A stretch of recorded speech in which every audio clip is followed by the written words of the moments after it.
Hello hi नमस्कार friends, कैसे हैं आप सभी। आरआरबी एनटीपीसी 2025 के यूजी लेवल जिसका कि अभी अभी आंसर किया था, तो इसका सब्जेक्ट वाइज डिटेल एक्सप्लेनेशन कर रहे हैं। आज हम लोग हिस्ट्री के थर्ड पार्ट को डिस्कस करेंगे। तो जिन्होंने अब तक चैनल को सब्सक्राइब नहीं किया है, प्लीज़ चैनल को लाइक शेयर एंड सब्सक्राइब जरूर करें। इसकी पीडीएफ ऑलरेडी शेयर कर दी गई है हमारे टेलीग्राम चैनल द जीके 360 पर, तो आप इसे वहाँ से डाउनलोड कर सकते हैं। तो चलिए वीडियो स्टार्ट करते हैं। आज का पहला सवाल है, who among the following presided over the first session of the Indian national Congress held in 1885। 1885 में आयोजित भारतीय राष्ट्रीय कांग्रेस के पहले अधिवेशन, इसकी अध्यक्षता किसने की थी। तो सबसे पहले जानना जरूरी है, भारतीय राष्ट्रीय कांग्रेस, इसकी स्थापना 1885 में हुई थी। कहाँ? बम्बई के गोकुलदास संस्कृत कॉलेज में, गोकुलदास संस्कृत कॉलेज में। ठीक है। इसकी अध्यक्षता तत्कालीन बंगाल के जाने माने बैरिस्टर थे जिनका नाम था WC बनर्जी। तो इसकी अध्यक्षता WC बनर्जी के द्वारा की गई थी। इसमें कुल 72 प्रतिनिधि पार्टिसिपेट की थी। इस अधिवेशन में 72 प्रतिनिधियों ने भाग लिया था। तो राइट आंसर हो गया WC बनर्जी, यानी सी इसका राइट आंसर है। दादा भाई नेहरू जी, ये 1886 में यानी सेकेंड अधिवेशन की अध्यक्षता दादा भाई नेहरू जी के द्वारा की गई थी। ठीक है। और एओ ह्यूम अध्यक्ष नहीं बल्कि ये पहले महासचिव थे, तो राइट आंसर हो गया सी WC Banerjee. Who among the following was not a founding member of the Indian national Congress. निम्नलिखित में से कौन भारतीय राष्ट्रीय कांग्रेस का संस्थापक सदस्य नहीं था। बाल गंगाधर तिलक, जॉन जॉर्डिन, दिनसा बाचा या विलियम वेडरबर्न। तो आपको पता है बाल गंगाधर तिलक ये भारतीय राष्ट्रीय कांग्रेस के संस्थापक सदस्य में से नहीं थे। बाल गंगाधर तिलक जो थे वे बाद के वर्षों में कांग्रेस से जुड़े और इन्होंने कांग्रेस में गरम दल का नेतृत्व किया और ये इसके मुख्य स्तंभ भी बने। तिलक जो है गरम दल के प्रमुख स्तंभ के रूप में जाने जाते थे। तो राइट आंसर हो गया बाल गंगाधर तिलक। अब एओ ह्यूम, दादा भाई नौरोजी, दिनसा बाचा। एओ ह्यूम, दादा भाई नेहरूजी और दिनसा बाचा, ये सब क्या थे? ये सब कांग्रेस के उदारवादी नेता थे। ठीक है। तो राइट आंसर हो गया A Bal Gangadhar Tilak.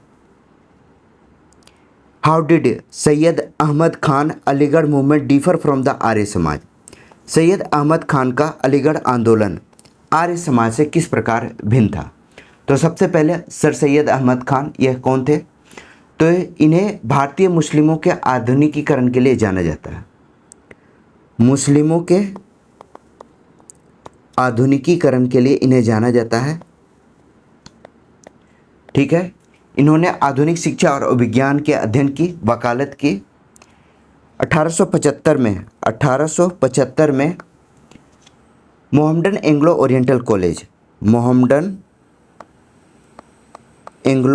Oriental college, जिसे अब अलीगढ़ मुस्लिम यूनिवर्सिटी के नाम से जाना था, ओरिएंटल कॉलेज, जिसे अब AMU के नाम से जाना जाता है, AMU के नाम से जाना जाता है। इसके गठन में सर सैयद अहमद खान के द्वारा इसका गठन किया गया था। ठीक है। अब आते हैं स्वामी दयानंद सरस्वती जो कि आर्य समाज के संस्थापक थे। आर्य समाज के संस्थापक कौन थे? स्वामी दयानंद सरस्वती।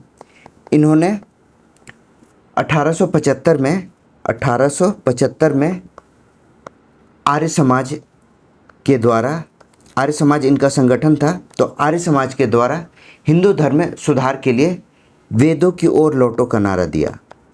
वेदों की ओर लौटो का नारा दिया। तो अब बताना है कि आर्य समाज और सर सैयद अहमद खान का अलीगढ़ आंदोलन किस प्रकार भिन्न था। तो राइट आंसर है, अलीगढ़ आंदोलन ने पश्चिमी शैली की शिक्षा का समर्थन किया, जबकि आर्य समाज ने वैदिक शिक्षा का बढ़ावा दिया। तो राइट आंसर होगा बी।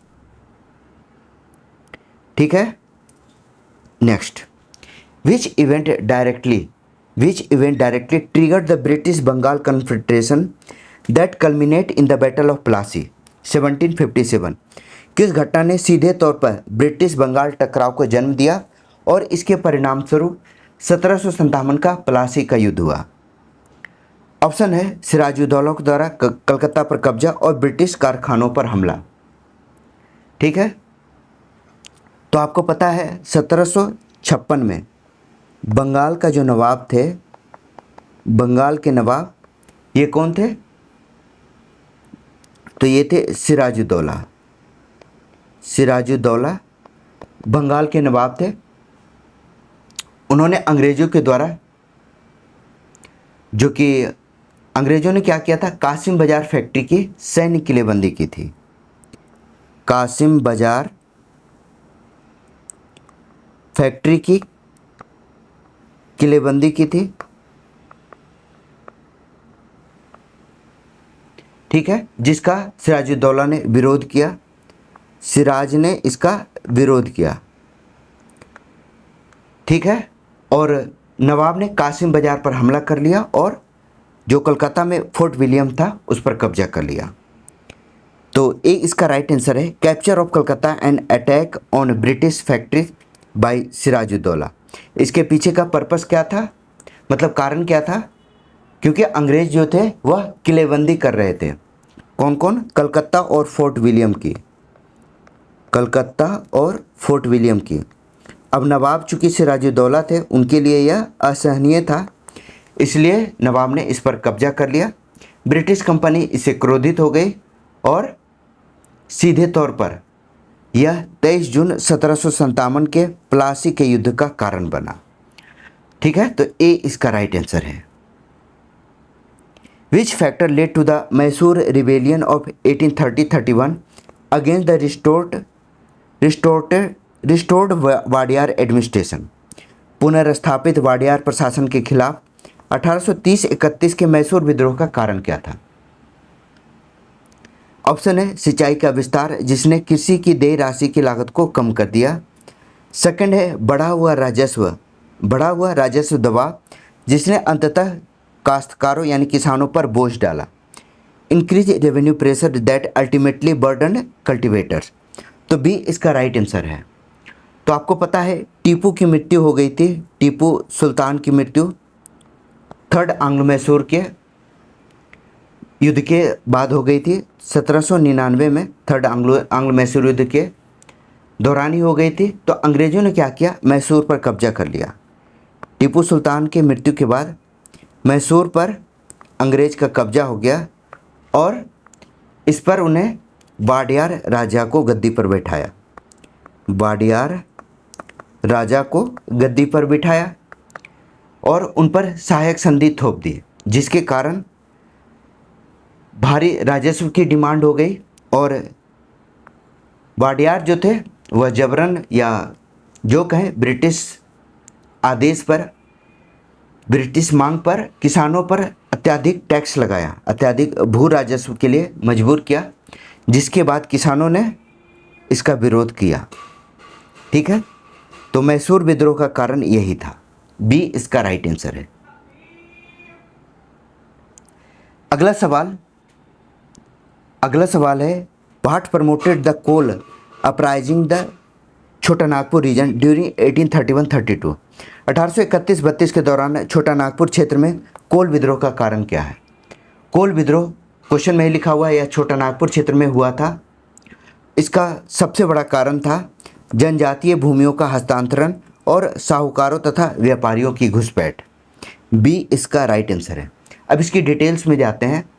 जो छोटा नागपुर क्षेत्र में हुआ था कोल विद्रोह, तो इसे मुख्य रूप से मुंडा विद्रोह के रूप में भी, मुंडा विद्रोह का कारण कह सकते हैं, का कारण माना जा सकता है। इसके अंतर्गत ब्रिटिश जो थे, ब्रिटिश वह आदिवासियों के भूमि को, आदिवासियों के भूमि को छीनकर, आदिवासी भूमि को छीनकर व्यापारियों को हस्तांतरित कर रहे थे, व्यापारी को दे रहे थे, ठीक है, जिसे आदिवासी लोग दीकू कहते थे, दीकू, ठीक है। तो इस बात का विरोध कर रहे थे क्योंकि आदिवासियों की ज़मीन पर बाहरी लोग का कब्जा हो रहा था और इन पर आर्थिक शोषण किया जा रहा था, आर्थिक शोषण किया जा रहा था, जिसके बाद कोल विद्रोह बुद्धू भगत के नेतृत्व में, बुद्धू भगत के नेतृत्व में एक उग्र विद्रोह के रूप में भड़क उठा। तो बी इसका राइट आंसर है। नेक्स्ट क्वेश्चन है, which of the following activity form A central component of the extremist strategy of political mobilisation in the early nationalist phase of Indian freedom struggle. Bharat के स्वतंत्रता संग्राम के प्रारंभिक राष्ट्रवादी चरण में पॉलिटिकल लामबंदी की गरम दलीय अतिवादी रणनीति का एक केंद्रीय घटक निम्नलिखित में से कौन सी गतिविधि थी? तो जो गरम दल थे, गरम दल, उनका जो काम करने का तरीका, केंद्रीय घटक जो था वह उनकी रणनीति क्या थी? तो राइट आंसर है विदेशी वस्तुओं के बहिष्कार और स्थानीय उत्पादन के माध्यम से स्वदेशी को बढ़ावा देना, ठीक है, सी इसका राइट आंसर है। तो आपको पता है 1905 में बंगाल विभाजन हुआ था, 1905 में बंगाल विभाजन हुआ, जिसके बाद गरम दल के नेताओं ने लाल बाल पाल और अरविंदो घोष ने राष्ट्रवाद को जन आंदोलन बनाने के लिए नई रणनीति बनाई और स्वदेशी और बहिष्कार अपना मूल उद्देश्य बनाया। स्वदेशी और विदेशी वस्तुओं का बहिष्कार, अंग्रेजों का बहिष्कार, जिसके बाद स्वदेशी को बढ़ावा दिया जाने लगा। मैनचेस्टर के कपड़े और विदेशी ये सब सामान का पूरी तरह से बहिष्कार किया गया और आत्मनिर्भर भारतीय कारखाने से बने, स्वदेशी मिलों से बने कपड़ों का प्रयोग किया जाने लगा और राष्ट्रीय शिक्षा को बढ़ावा दिया गया। तो राइट आंसर हो गया B. Which statements correctly describe the role of Gopal Krishna Gokhale in the early Indian national movement? प्रारंभिक भारतीय राष्ट्रीय आंदोलन में गोपाल कृष्ण भूमिका का सही वर्णन क्या है? तो आपको पता है गोपाल कृष्ण गोखले यह नरम दल के नेता थे, नरम दल के नेता थे, नरम दल के नेता थे। तो इन्होंने बहसों और संवैधानिक दायरे के भीतर प्रशासनिक सुधार की मांग करने में विश्वास रखते थे। इनका था, जो भी नरम दल के नेता थे, उनका मानना था कि भाषण के द्वारा, विधान परिषद में बहस के द्वारा और संवैधानिक दायरे के भीतर रहकर प्रशासनिक सुधार की मांग करते हैं और यही उनका आइडियोलॉजी था। जब 1915 में गांधी जी वापस लौटे, भारत जब आए, तो उन्होंने गोखले की सलाह पर पूरे भारत का दौरा किया, पूरे भारत का दौरा किया और इसी के कारण गोखले को महात्मा गांधी का राजनीतिक गुरु माना जाता है। तो इस सवाल का राइट आंसर होगा he worked via constitutional reforms and moderate methods respected as Gandhi ji political mentor. उन्होंने संवैधानिक सुधार और नरम दलीय तरीकों से काम किया और वे गांधी के राजनीतिक गुरु के रूप में सम्मानित हैं। तो बी इसका राइट आंसर है। Which achievement is correctly attributed to Vallabh भाई पटेल ड्यूरिंग द फ्रीडम? स्वतंत्रता संग्राम के दौरान कौन सी उपलब्धि सही मायने में सरदार वल्लभ भाई पटेल से जुड़ी हुई है?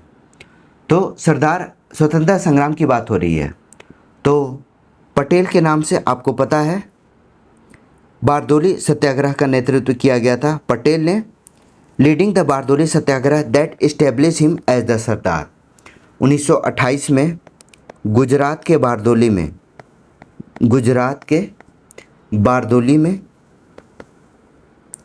बारदोली में जो कि बढ़े हुए भू राजस्व 22% भू राजस्व को बढ़ा दिया था अंग्रेज़ों ने, जिसे शांतिपूर्ण किसान आंदोलन के दौरान इसे वापस लिया गया और इसकी सफलता के बाद वहाँ की महिलाओं ने सरदार की उपाधि दी थी, पटेल को सरदार की उपाधि दी।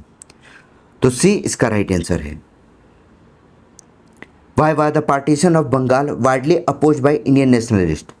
1905 में बंगाल के विभाजन को भारतीय राष्ट्रवादियों के द्वारा व्यापक विरोध क्यों किया गया? तो बंगाल विभाजन, इसकी पृष्ठभूमि क्या थी? तो 1905 में कर्जन ने यह तर्क दिया कि चूंकि बंगाल एक बहुत बड़ा राज्य है तो इसे प्रशासनिक सुविधा के आधार पर बांटा जा रहा है, जबकि इसका वास्तविक उद्देश्य था राजनीतिक था। क्योंकि बंगाल में क्या हो रहा था, तेज़ी से विरोध उभर रहे थे, तो भारतीय राष्ट्रवाद को नष्ट करने के लिए कर्जन ने फूट डालो और शासन करो की नीति अपनाई थी।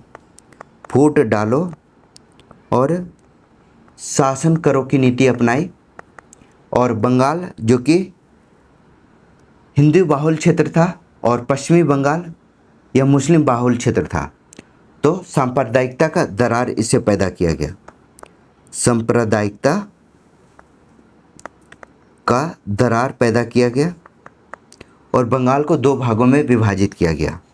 तो डी इसका राइट आंसर है। It was intended to divide people on communal lines and weaken the growing nationalist movement.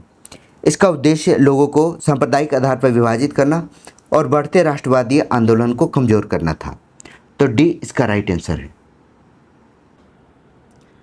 Next question है, विच फीचर ऑफ द ब्रह्मो समाज best reflect it's reformist interpretation of Hindu religious practice. ब्रह्म समाज की कौन सी विशेषता हिंदू धार्मिक प्रथाओं को उसकी सुधारवादी व्याख्या को सबसे अच्छी तरह दर्शाता है? ऑप्शन है वंशानुगत पुरोहितवाद को बनाए रखना और हर जगह जातिगत विभाजन को मजबूर करना। सेकंड है एकेश्वरवादी पूजा को बढ़ावा देना और अनुष्ठानिक बलिदान यानी कर्म कांडों को पूरी तरह से खारिज करना। तो राइट आंसर हो गया बी, ब्रह्म समाज, जो कि 1828 में ब्रह्म समाज की स्थापना राजा राम मोहन राय के द्वारा की गई थी। ब्रह्म समाज की स्थापना राजा राम मोहन राय के द्वारा की गई थी। ठीक है, तो इनका ब्रह्म समाज का मुख्य दर्शन था एकेश्वरवाद यानी एक ही ईश्वर की पूजा। तो इसलिए इसका राइट आंसर होगा बी। नेक्स्ट क्वेश्चन है, what was the central aim of Raja Ram Mohan Roy Atmiya Sabha in early 19th century Bengal. 19वीं शताब्दी के प्रारंभ में बंगाल में राजा राम मोहन राय की आत्मीय सभा का मुख्य उद्देश्य क्या था? तो आत्मीय सभा ऑब्वियस है बंगाल में था, यानी कोलकाता में इसकी स्थापना की गई थी। कलकत्ता में इसकी स्थापना हुई कब? 1814 ईस्वी में। 1814 ईस्वी में। अब इसके एक्सप्लेनेशन ऑप्शंस में देखते हैं। मूर्ति पूजा का विरोध करना और वेदांत सिद्धांत की तर्कसंगत व्याख्या को बढ़ावा देना। तो राइट आंसर हो गया ए। जो आत्मीय सभा थी उसका मुख्य पर्पस क्या था? तो इसका पर्पस था मूर्ति पूजा का विरोध करना और खुली चर्चा करना दार्शनिक विषयों पर, जो कि वेदांत सिद्धांत की तर्क शक्ति या तर्कसंगत व्याख्या को बढ़ावा देता हूँ।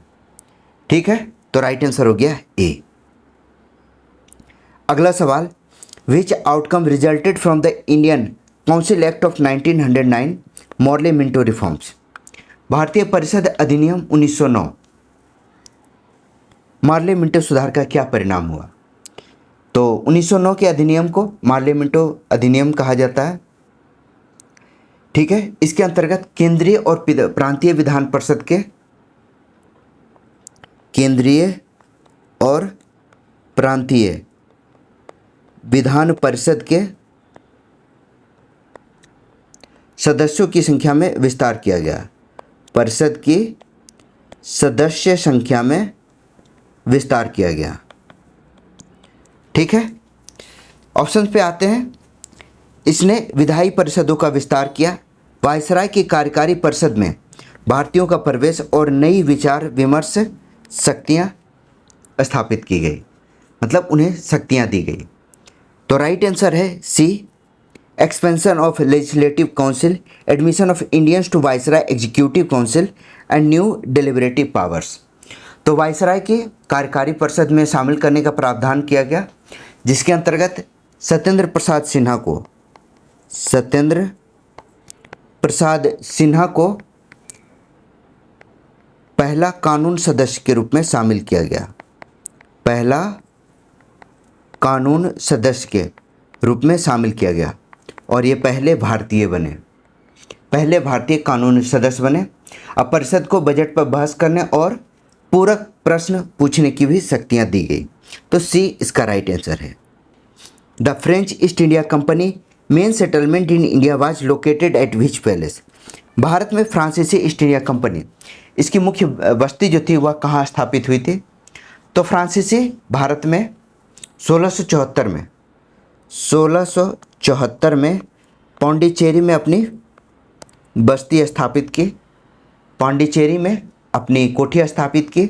भारत में फ्रांसीसी जो आए वह उनके व्यापार का, उनके प्रशासन का और उनके राजनीति का पौंडीचेरी ही केंद्र बना रहा और यह काफ़ी बाद तक 1954 तक भारत में रहे और यहीं से यह वापस चले गए।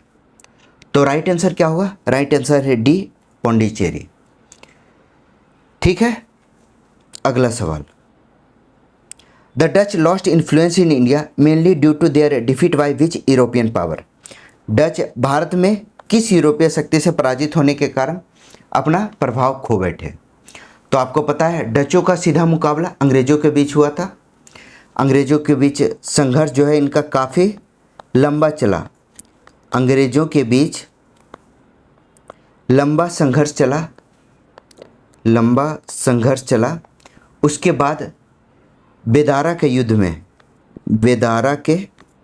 युद्ध में जिसमें ब्रिटिश ने डचों को पराजित किया। बेदारा के युद्ध में डच जो है पराजित हुए और इसके बाद से डचों का प्रभाव पूरी तरह से समाप्त हो गया।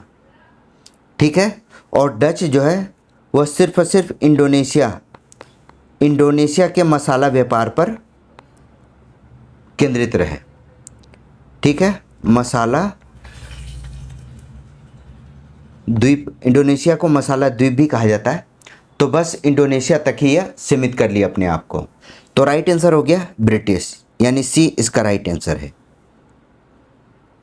The first war of independence 1857 began at which place.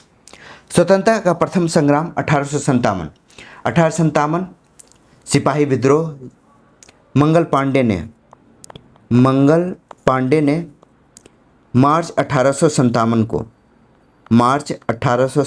को कहा मेरठ से इस विद्रोह की शुरुआत की थी। 10 मई 1857 को आधिकारिक रूप से मेरठ से 1857 युद्ध की शुरुआत हुई। ठीक है, और इसका पीछे रीजन क्या था?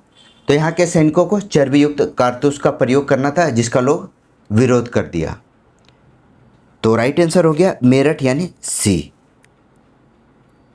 अगला सवाल। The Paika rebellion 1817 considered one of the earliest anti-colonial uprising took place in which region। Paika विद्रोह 1817 में हुआ था, जिसे शुरुआती औपनिवेशिक विरोधी विद्रोह में से एक माना जाता है। यह किस क्षेत्र में हुआ था? तो याद रखिएगा, यह काफ़ी इम्पोर्टेंट विद्रोह था जो कि उड़ीसा के खुर्दा में हुआ था। कहाँ?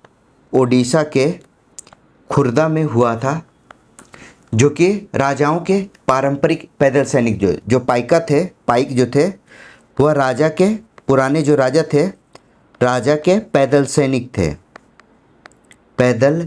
सैनिक थे।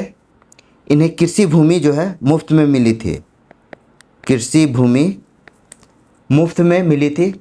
अंग्रेज़ों ने भूमि और कर सुधार के कारण इनकी ज़मीनें छीन ली थी और नमक पर टैक्स बढ़ा दिया था। नमक पर टैक्स जो था अंग्रेज़ों ने बढ़ा दिया, जिसके बाद बख्शी जंगबंधु के नेतृत्व में, किसके? बख्शी जंगबंधु के नेतृत्व में पाइक विद्रोह जो है वह भड़क उठा। यह विद्रोह काफ़ी हिंसक हो गया था और इसका प्रभाव काफ़ी तेज़ी से चला था। तो यह काफ़ी इम्पोर्टेंट है, याद रखिएगा। उड़ीसा इसका राइट आंसर है। The Munda uprising was associated with which leader? Munda विद्रोह 1899 और 1900 के बीच हुआ था, मतलब इस टाइम पीरियड में हुआ। तो किस नेता से जुड़ा है? तो मुंडा विद्रोह, यह भगवान बिरसा मुंडा, भगवान की इनकी उपाधि दी गई है बिरसा मुंडा। इन्हें भगवान, आदिवासी इन्हें भगवान मानते थे। तो बिरसा मुंडा के द्वारा यह विद्रोह की शुरुआत की गई थी छोटा नागपुर क्षेत्र में। छोटा नागपुर क्षेत्र में यह विद्रोह, जो आदिवासियों का पारंपरिक खेती था, जिसे खूंटकटी कहा जाता था। खूंटकटी, जो कि आदिवासी का पारंपरिक खेती प्रणाली थी, जिसे ब्रिटिश और ईसाई मिशनरियों ने हस्तक्षेप किया, उसे ख़त्म करने का प्रयास किया, जिसके वजह से यह विद्रोह फैला था। इसे मुंडा विद्रोह भी कहा जाता है, जो कि बिरसा मुंडा के द्वारा किया गया था। तो ए इसका राइट आंसर है। अगला सवाल, the leader of the Rampa revolt 1922-24 in Andhra Pradesh was? Andhra Pradesh में रंपा विद्रोह हुआ था 1922-24 में। तो इसके नेता कौन थे? आपको पता ही है, आंध्र प्रदेश का है। आंध्र प्रदेश के गोदावरी के तटीय पहाड़ी क्षेत्र में जो आदिवासी थे, उन्होंने रंपा विद्रोह किया था। इसके नेता थे अल्लारी सीताराम राजू। डी इसका राइट आंसर है। ठीक है, अगला सवाल।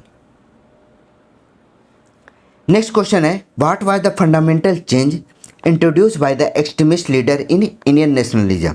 गरम दलीय नेता भारतीय राष्ट्रवाद में पेश किए, गरम दलीय नेताओं के द्वारा भारतीय राष्ट्रवाद में पेश किया गया मौलिक बदलाव क्या था? तो आपको पता है, नरम दल जो थे, नरम दल वह याचिका और प्रशासनिक सुधार के अंतर्गत बदलाव लाना चाहते थे। धीरे धीरे प्रशासनिक सुधार की मांग कर रहे थे, जबकि गरम दल के जो नेता थे उनका मानना था कि हमें स्वराज, चूँकि स्वराज हमारा है, इन्होंने स्वराज और स्वशासन की मांग की और इसे प्राप्त करने के लिए उन्होंने याचिका के स्थान पर उग्र तरीकों को फॉलो किया। हड़ताल, बहिष्कार, सामूहिक बहिष्कार, इन सब का प्रयोग करके राष्ट्रीय आंदोलन को और ज़्यादा तेज किया। तो डी इसका राइट आंसर है। Articulation of Swaraj with radical methods. अगला सवाल, which extremist leader authored the famous work Gita Rahasya? किस गरमदलीय नेता के द्वारा गीता रहस्य लिखा गया था? इसके लेखक कौन थे? तो इसके लेखक थे बाल गंगाधर तिलक। तिलक ने बर्मा के मांडले जेल में अपने निर्वासित जीवन के दौरान 1908 से लेकर 1914 के बीच इन्होंने निर्वासित जीवन व्यतीत किया था इसी मांडले जेल में। और वहीं उन्होंने कर्मयोग दर्शन के आधार पर गीता रहस्य की रचना की। याद रखिएगा, यह मराठी में लिखा था। तो राइट आंसर है D, Bal Gangadhar Tilak. Which of the following movement founded by the Jyotirao Phule was specifically aimed at the upliftment of lower caste in Maharashtra? Jyotirao Phule द्वारा स्थापित कौन सा आंदोलन महाराष्ट्र में निचली जातियों के उत्थान के लिए था? तो आपको बता दो, ज्योतिबा फुले ने पुणे में सत्यशोधक समाज की स्थापना की थी। 1873 में। यह जो ऑर्गेनाइजेशन था, इसका मुख्य उद्देश्य क्या था? जो समाज के पिछड़े लोग हैं, जैसे शूद्र, अति शूद्र, दलित जातियाँ, इन सबों को उत्थान के लिए कार्य करना, सामाजिक भेदभाव को समाप्त करना। तो इन्होंने गुलामगिरी नाम से एक पुस्तक भी लिखी थी, याद रखिएगा। ज्योतिराव फुले के द्वारा गुलामगिरी नाम की एक पुस्तक भी लिखी गई थी। इसके बारे में सवाल पूछा जाता है तो याद रखिएगा, राइट आंसर है ए, सत्यशोधक समाज। अगला सवाल, the vernacular press act 1878 targeted. Vernacular press act का मुख्य लक्ष्य क्या था? तो लॉर्ड लिटन के द्वारा पास किया गया था। लॉर्ड लिटन के द्वारा पास किया गया था वर्नाकुलर प्रेस एक्ट, जिसका उद्देश्य जो था, इसका मुख्य उद्देश्य था भारतीय भाषाओं में, जो भारतीय भाषा में समाचार छपते थे और वह अंग्रेजी साम्राज्य का विरोध करते थे, यानी अंग्रेज़ों का विरोध करते थे, तो उन समाचार पत्रों पर कड़ा प्रतिबंध लगाना, उन्हें सेंसर करना, जो ब्रिटिश की दमनकारी नीतियों की आलोचना करती थी। तो राइट आंसर हो गया A, Indian language newspaper critical of British rule. British शासन की आलोचना करने वाले भारतीय भाषाओं के समाचार पत्र पर यह लगाया गया था। हालांकि यह कानून अंग्रेजी समाचार पत्र पर लागू नहीं होता था, अंग्रेजी पर लागू नहीं था। तो राइट आंसर है A. The Indian council act of dash introduce the concept of separate electorate in India. भारतीय परिषद अधिनियम ने भारत में पृथक निर्वाचक मंडल की अवधारणा पेश की। तो अभी हम लोगों ने पढ़ा 1909 में मार्ले मिंटो सुधार के तहत पृथक निर्वाचक मंडल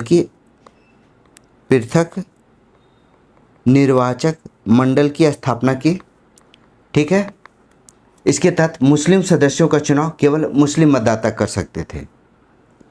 तो इसे ही भारत में सांप्रदायिक निर्वाचन का जनक कहा जाता है।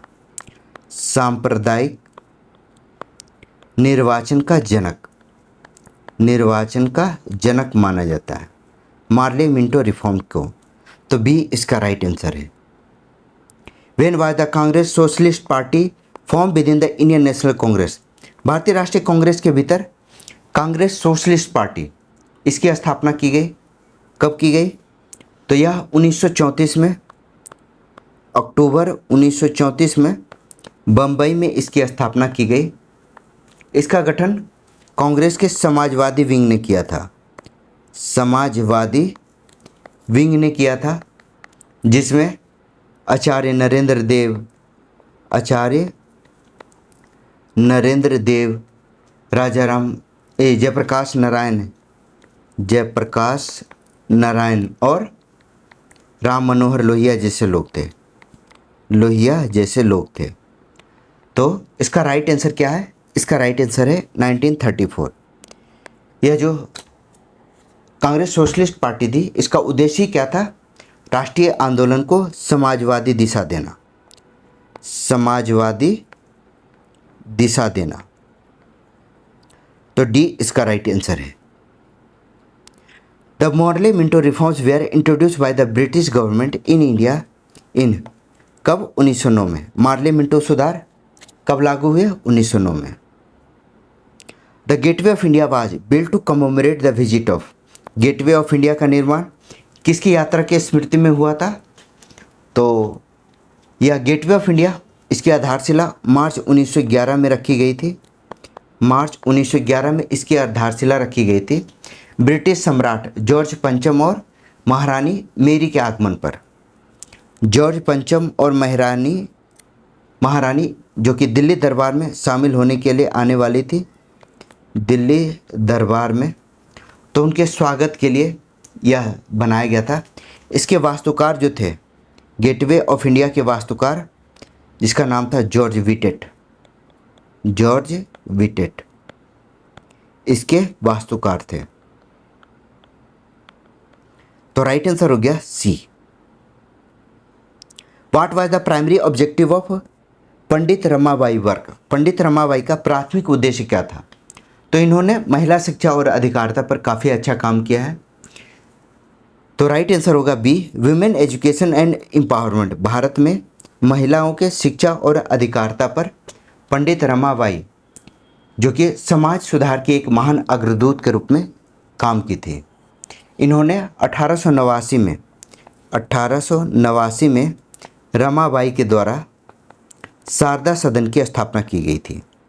शारदा सदन की स्थापना की गई थी। ठीक है, तो याद रखिएगा, राइट आंसर हो गया बी है। शारदा सदन कहाँ स्थापित हुआ था? मुंबई में। नेक्स्ट क्वेश्चन है, which of the following groups at the second round table conference claim that Congress had no authority in their territories. द्वितीय गोलमेज सम्मेलन जिसमें किस समूह ने दावा किया कि उनके क्षेत्रों में कांग्रेस का कोई अधिकार नहीं है? तो आपको पता है द्वितीय गोलमेज सम्मेलन जो हुआ था, इसमें गांधी जी ने पार्टिसिपेट किया था। गांधी जी गोलमेज सम्मेलन में भाग लिए थे और कांग्रेस के एकमात्र प्रतिनिधि के रूप में उन्होंने दावा किया था कि कांग्रेस जो है सभी वर्ग और क्षेत्रों का प्रतिनिधित्व करती है। सभी वर्ग और क्षेत्रों का प्रतिनिधित्व करती है, जिसका भारतीय रियासत के राजाओं ने, जो प्रिंसेस थे, उन्होंने इसका विरोध किया था। तो सी इसका राइट आंसर है। उनका ऐसा मानना था कि आंतरिक संप्रभुता और प्रजा पर कांग्रेस का कोई भी राजनीतिक अधिकार या कोई भी पार्टिसिपेशन नहीं है। इसके अलावा प्रिंस के अलावा अंबेडकर ने भी विरोध किया था और मुस्लिम लीग ने भी कांग्रेस के एकमात्र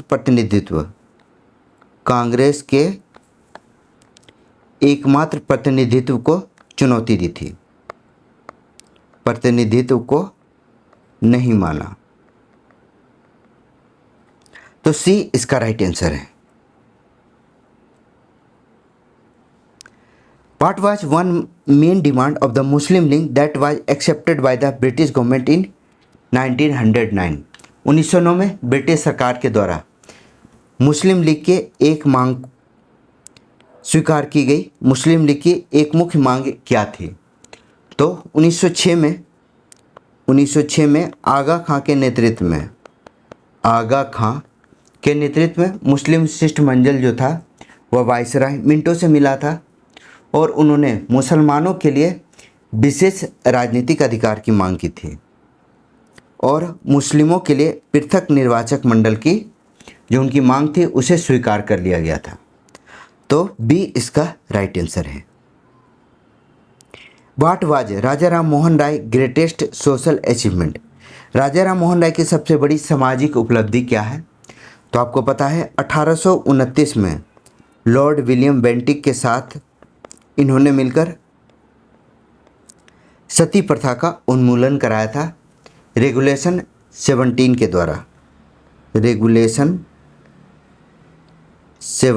द्वारा। ठीक है, तो रेगुलेशन 17 पास कराया गया और सती प्रथा को पूरी तरह से अवैध और दंडनीय अपराध के रूप में घोषित किया गया। तो याद रखिएगा, सी इसका राइट आंसर है। Which of the following provision was brought about the Indian Council Act 1909? आप देख रहे हैं 1909 के अधिनियम से काफ़ी सवाल पूछा जा रहा है। तो 1909 के अधिनियम के द्वारा कौन सा प्रावधान लाया गया था? तो यह था मुसलमानों के लिए पृथक निर्वाचक मंडल की शुरुआत। ए इसका right answer. In pre independence India who among the following first discuss the concept of poverty line his book poverty and un British rule in India? काफ़ी इंपॉर्टेंट सवाल है। स्वतंत्रता पूर्व भारत में निम्नलिखित में से किसने अपनी पुस्तक poverty and un British rule India में सबसे पहले गरीबी रेखा के अवधारणा की चर्चा की है? तो यह जो बुक थी 1901 में लिखा गया था। 1901 में यह बुक लिखा गया था जिसमें भारत के धन को ब्रिटिश के द्वारा जबरन सोख कर इसे अपने यहाँ ले जाया जा रहा था, जिसे धन के निष्कासन सिद्धांत के नाम से जानते हैं। धन के निष्कासन सिद्धांत के रूप में जाना जाता है और इसे ही ड्रेन ऑफ वेल्थ थ्योरी कहा था।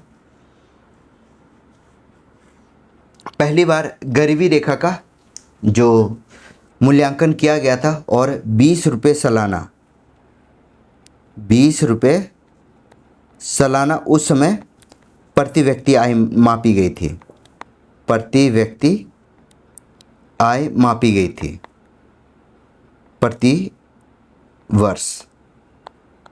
ठीक है, यह दादा भाई नेहरूजी के द्वारा किया गया था, दादा भाई नेहरूजी के द्वारा। यह पुस्तक जो है poverty and un British rule in India, दादा भाई नेहरूजी के द्वारा लिखी गई थी। तो राइट आंसर हो गया बी। अगला सवाल है, who among the following led the large scale armed attack on the Chittagong armory in April 1930। अप्रैल 1930 में चटगांव शस्त्रागार पर बड़े पैमाने पर सशस्त्र हमले का नेतृत्व किसने किया था? तो याद रखिएगा, चिटगांव जो कि अब बांग्लादेश में है, वहाँ ब्रिटिश सेना का सरकारी शस्त्रागार जो था वह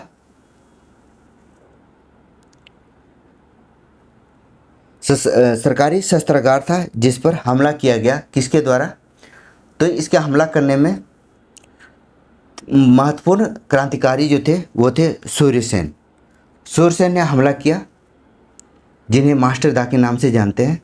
इन्होंने इंडियन रिपब्लिकन आर्मी की स्थापना की थी, इंडियन रिपब्लिकन आर्मी का स्थापना किया था और चटगांव को कुछ समय के लिए ब्रिटिश नियंत्रण से पूरी तरह से मुक्त करा लिया गया और यहीं पर अस्थायी क्रांतिकारी सरकार की घोषणा की गई थी। तो याद रखिएगा, सूर्यसेन इंपॉर्टेंट है, बी इसका राइट आंसर है। Which contribution is correctly associated with Lala Lajpat Rai during the freedom struggle.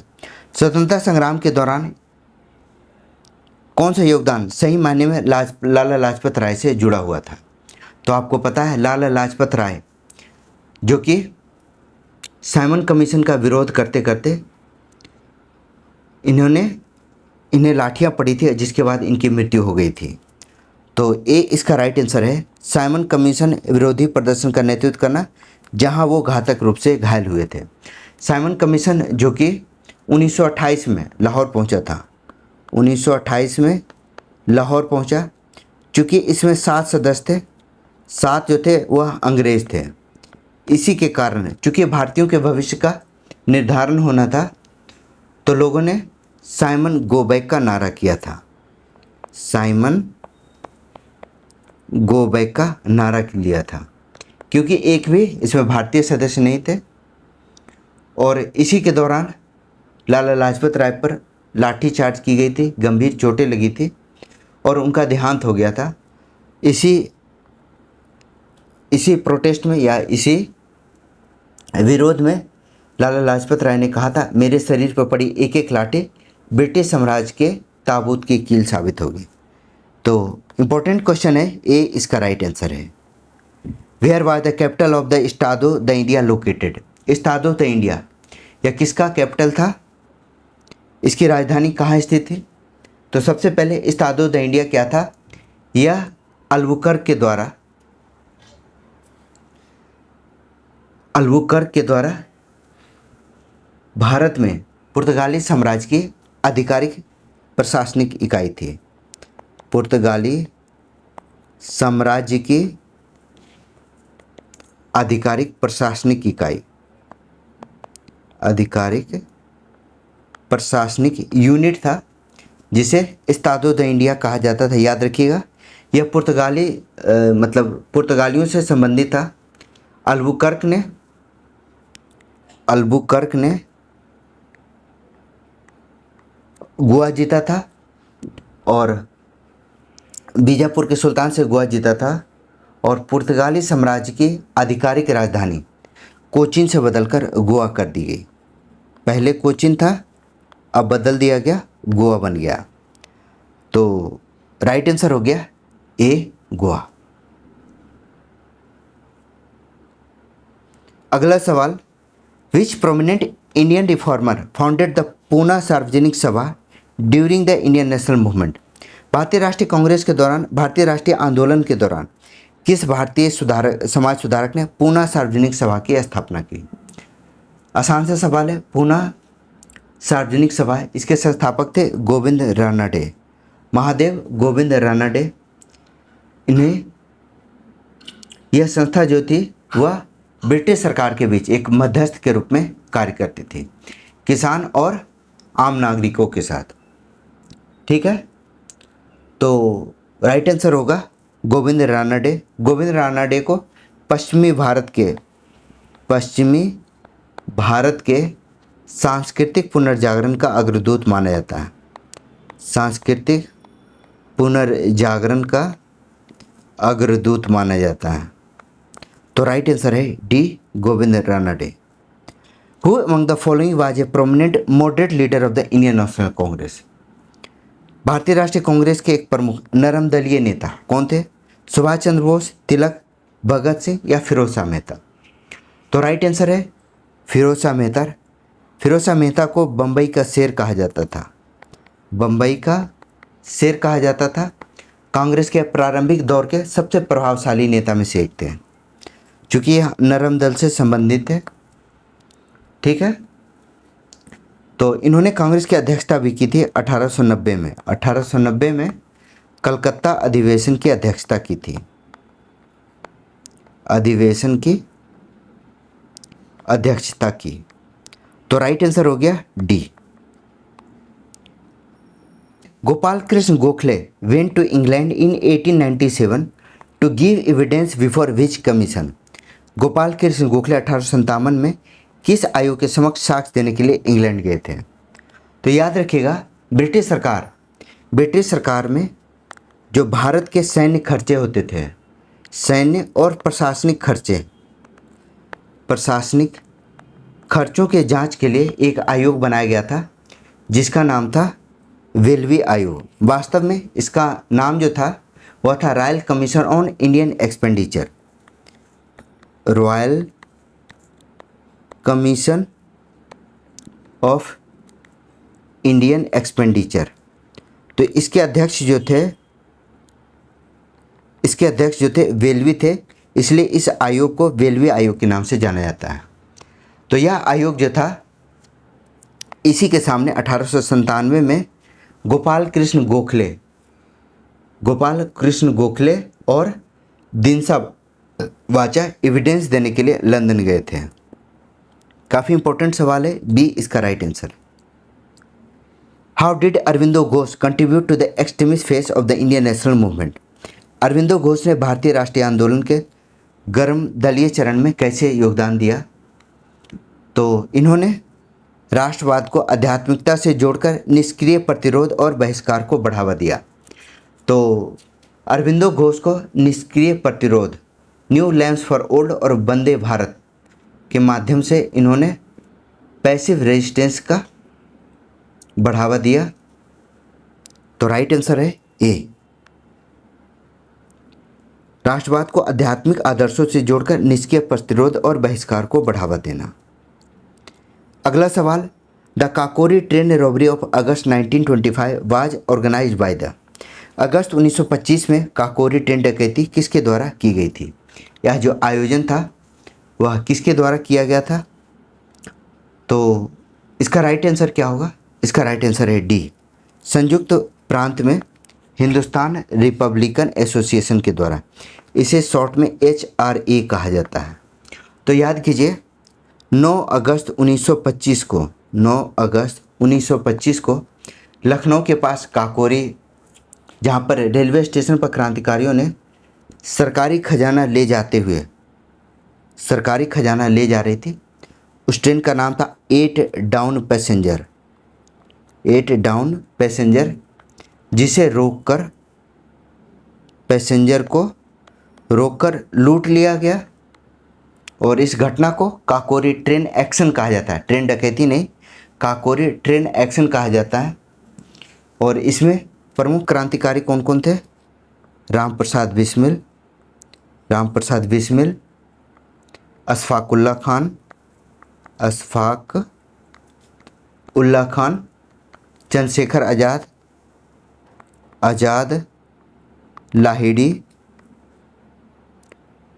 Lahiri थे, रोशन सिंह राजेंद्र लाहिड़ी और रोशन सिंह। तो ये सभी क्रांतिकारी थे जिन्होंने इसे अंजाम दिया था। तो राइट आंसर है डी। और हिंदुस्तान रिपब्लिकन एसोसिएशन के ही ये सब क्रांतिकारी थे। नेक्स्ट क्वेश्चन है, which of the following institution was found by Mahadev Govind Ranade. हमने अभी पढ़ा था गोविंद रानडे ने समाज में विधवाओं की दयनीय स्थिति को सुधारने के लिए विधवा पुनर्विवाह संघ की स्थापना की थी। किसके द्वारा? रानडे के द्वारा। तो राइट आंसर है सी। अगला सवाल, which characteristic correctly describe the dual system of administration established in Bengal after 1765।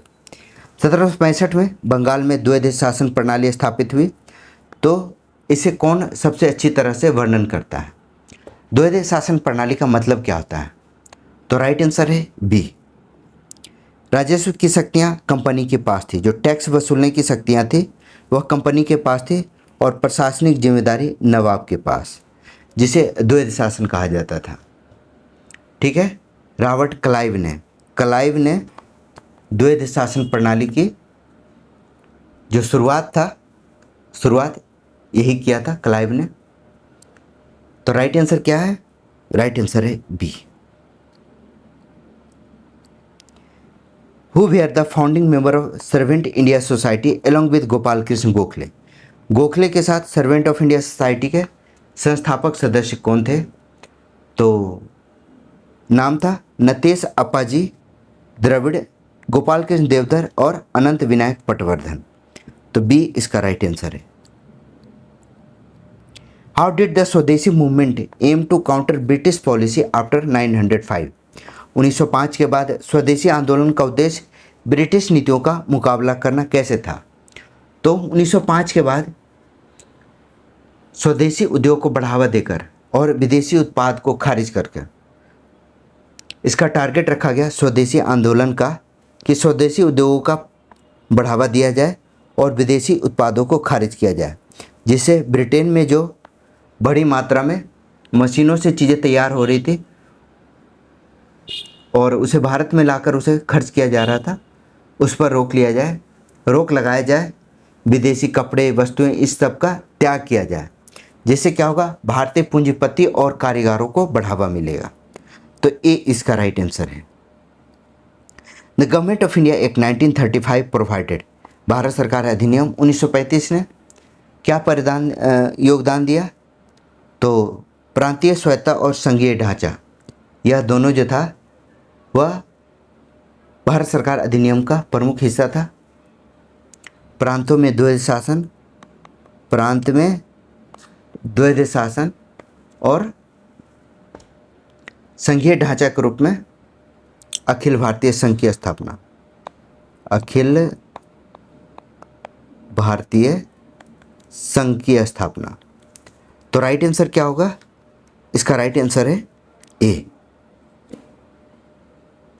Next question है which tribal movement required the British to deploy troops from distant region due to its intensity.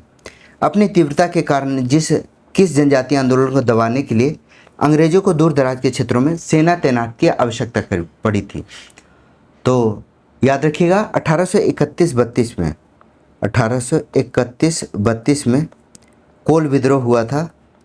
कोल विद्रोह जो कि सिबू के क्षेत्र में हुआ था, छोटा नागपुर का क्षेत्र था, सिबू, रांची और पलामू जिले में।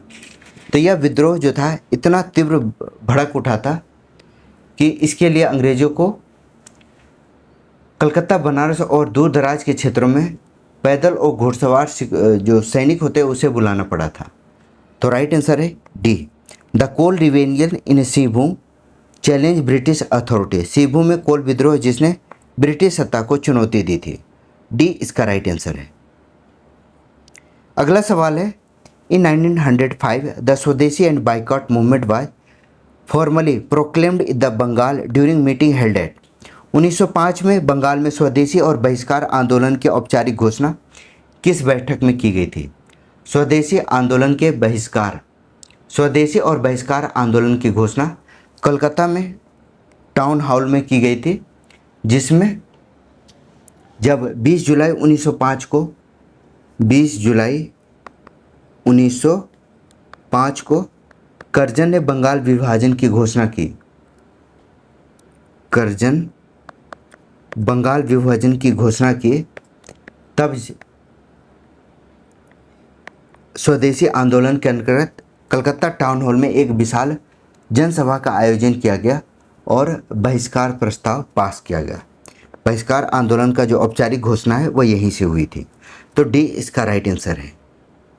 इन which year was the Indian freedom fighter Tatya Tope a prominent leader of revolt of 1857 executed by the British. 1857 के विद्रोह के प्रमुख नेता भारतीय स्वतंत्रता सेनानी तात्या टोपे को अंग्रेजी के द्वारा किस वर्ष फांसी दी गई?